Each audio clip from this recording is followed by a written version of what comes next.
দেশের ৩ বিভাগ ও ৬ জেলার উপর দিয়ে মৃদু তাপপ্রবাহ বয়ে যাচ্ছে, যে কারণে ঢাকায় তীব্র গরম অনুভূত হচ্ছে। তাপপ্রবাহের মধ্যেই দক্ষিণ বঙ্গোপসাগরে একটি লঘুচাপ সৃষ্টির আভাস দিয়েছে আবহাওয়া অধিদপ্তর। ওয়ালটন আবারও মিলিনিয়ার অফারে ওয়ালটন ফ্রিজ কিনে আপনিও হয়ে যেতে পারেন মিলিয়নিয়ার। মিলিনিয়ার ছড়াছড়ি দেশ জুড়ে, এটা শুধু ওয়ালটনই পারে।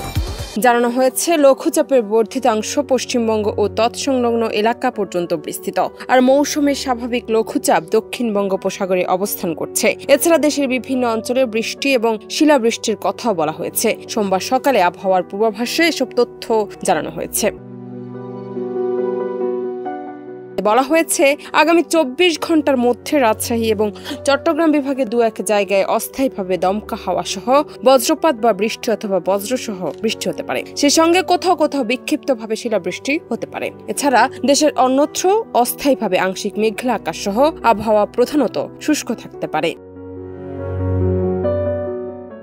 আবহাওয়ার পূর্বাভাসে আরো বলা হয়েছে ঢাকা, রাজশাহী, পাবনা, সিরাজগঞ্জ, মৌলভীবাজার, রাঙ্গামাটি, ফেনী, যশোর, চুয়াডাঙ্গা জেলার উপর দিয়ে যে মৃদু থেকে মাঝারি ধরনের তাপপ্রবাহ বয়ে যাচ্ছে তা অব্যাহত থাকতে পারে।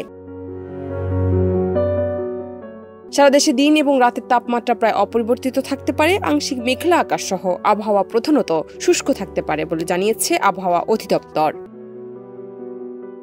জান্নাত নিপু, দেশ রূপান্তর।